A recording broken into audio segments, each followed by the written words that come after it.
Assalamu alaikum warahmatullahi ta'ala wabarakatuh. Ɗum video mi waɗu ɗum ngam fulɓe bandiraɓe ɓe leydi Bauchi. Kala pullo gonɗo nder leydi Bauchi fuu, min Bello Abdullahi boɗejo ardiɗo fulaku ardaniɗo fulɓe leydi Nigeria, ardiɗo ɓunge MIYETTI Allah KAUTAL HORE bolamiɗo fulɓe kaɓanowo fulaku, emi toro en fulɓe leydi Bauchi. Gomnajo Bauchi Bala Abdulkadir Mohammed emin gondi e mako,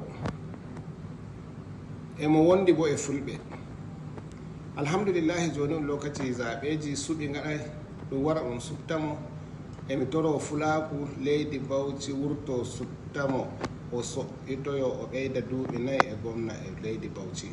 O waɗi joni o ƴeeñi o fuɗɗi waɗango en kuuɗe, emo yiɗi fulɓe, emo waɗana fulɓe julille, emo waɗana fulɓe ko handi, o hoccoyi kuuɗe ɗuɗɗe dow fulɓe.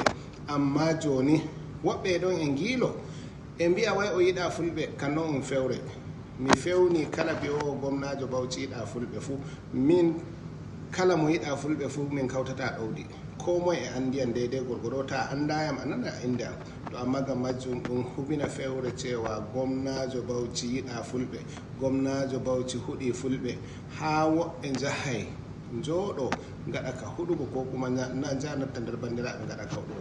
Kan ɗon ɗum hubinaka ɗum wurto ɗum suttamo.